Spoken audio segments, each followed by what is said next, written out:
Good morning, Errol. Hello, how are you doing today, Lieutenant?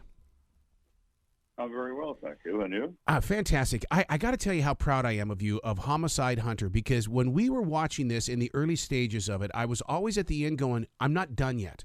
And yet now you've done something where we really get into the story. You certainly do. This is a 32-year investigation. 32 years. I mean, but in the blink of an eye, 32 years can go by. And it's like, how have you kept Yes. your focus and to keep people supporting you? Because you know how people are. 32 years to them is like, what? Come on, Lieutenant. Yeah. Well, the object of the game is simple: never, ever give up. Yep. You took an oath to tell and find the truth, and that's what it means. That's what it means. It's an oath. One of the things that You have to protect the interests of the victim. my wife and I have talked about you so many times because I always say that you listen beyond sound. You see beyond what the rest of us see. It's like you can see through walls. Is that part of your gift? I have a abiding interest in human nature. Yeah. And as a result, it's been very helpful to me. When I talk to someone, for example, in an interrogation or even in an interview, my thought in my head is, tell me a story I'm going to believe. Oh. Tell me something that someone would actually do. Not what you want to say to me, because what you're saying to me is probably a lie. But tell me something that makes sense to me. And many times they do not. And that raises an eyebrow. Is there something in their vocal tones? Because I really listen to pitch, volume, and tone. And when somebody speaks out of tune, I'll sit there and say, "Do you want to redo that one?" Because I didn't buy into that. Oh, of course. And there's many things I pay attention to: body language, eye movement, voice, but more importantly, what you say. Because I'll wait 2 hours after you tell me your tale as to why you're not involved in this. And how could I think you were, because you're as innocent as the driven snow. So you say to yourself, well, okay, tell me what happened. Then they do, and they lie. Mm-hmm. And what I want is for you to tell me a lie. Because if you'll lie to me, I'm talking to the right guy. So you wait a couple hours and just say, you told me what happened, but I don't know, I kind of forgot what you said. Can you tell me again? Well, of course, he can't tell you again because he was lying the first time, but he tries to tell you that there are changes and there are subtleties that are different. And you encounter that difference. You slam your notebook on the table and you say, well, my. Now, 2 hours ago, you said this. And now you say this. Were you lying then? Are you lying now? Or maybe you're just a liar. What do you think? And all of a sudden, you put him off balance. His plan is not working. And that's what you want him to be off balance. One of the things that I try to share with people is to not live in their past, because the very second you get out of your past, you start rewriting your story. And that's exactly what you just said, is that we rewrite that story over and over again. Mm-hmm. We do. It's human nature.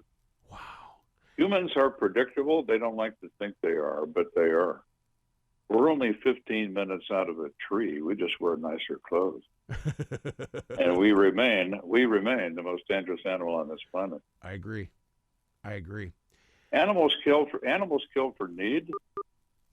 Humans kill for pleasure. There is no more dangerous thing than that. A female soldier, a killer, a shadow in the night. You've got to put the puzzle pieces together, and on our side of the flat screen, I mean, you have this way of bringing us into the story. It's not about watching TV. We are now a part of your process. That's intentional on my part. I want you to feel what's going on. And I can tell a story in such a way that draws you in. Errol, for thousands of years, people have gathered around the fire at night and said, tell me a story. And if you tell it well, they'll ask you to tell another. And that's all I am, a storyteller. Were you inspired by things like radio theater? I mean, the radio mystery theater, or was Paul Harvey a part of your process? Somebody had to inspire you to get this cadence down. No one ever did. Wow. It's just me. I'm the same guy that I've been my whole life. The difference is I'm more widely known these days. But other than that, there's no difference in that. How did you sit with teachers then? Because teachers would probably, I mean, I because I am an instructor, and I know that if I would spend the entire class talking to you if you were in my classroom. You always want to get people to talk to you, and I would be unfailingly nice. I would never use profanity. I would never yell at anyone. Right. I'm very calm.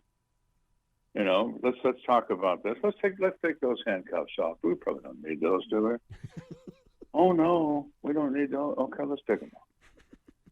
You set a tone that you're having a conversation with someone, and given enough time, they forget where they are. Yep. Which is in a police station, and they forget who they're talking to, which is a policeman. They think they're in a bar talking to the guy sitting next to them. And that's what you want. You want them to completely relax, and then you jerk the rug out from under them. And now you have him exposed, and that's more interesting. You're not going to get a confession. Confessions are very rare. Yeah. They're very rare. You may get statements, you may get some incrimination, but you're not going to get the truth because they're incapable of telling you that. They know that dooms them. And they still have an explanation for what they did. And as preposterous as it is sometimes, they offer one anyway. It's the old story, the kid never changes from the time he's a little kid. Mm-hmm. Did you eat the cookie? No, Mom, I didn't eat the cookie. What about the cookie dust on your chin? And why is the lid off the cookie jar? And why are you standing next to it? Well, I don't know. Okay. So now you're 40. You're 40. And you're telling me, oh, I didn't eat the cookie. Yeah, you did. Yeah. Yeah, you did. That was my father used to tell us all the time, do not play basketball at the school. And we would sit there and get so angry. And he said, the very second that someone breaks into that school and you're playing basketball, you're guilty. You're the one that's up for the crime. Mm-hmm. And I lived by that rule. And it's like, okay, I have to be aware of where I am and know what my real story is. Exactly. And most people are not. Most criminals form a plan in less than 5 minutes through a mist of alcohol and drugs before they carry out their criminal act. There is no malice of forethought because they're not smart enough for that. Right. They're instinctual. They respond to the moment. And then they don't know how to cover that up because they didn't give it any thought to begin with. So that's what happened. Wow. Well, congratulations on Homicide Hunter. I love this new format. I hope it does not ever go away. You give us time to breathe and to become one of your team partners on this. I'm just so proud of you, Lieutenant.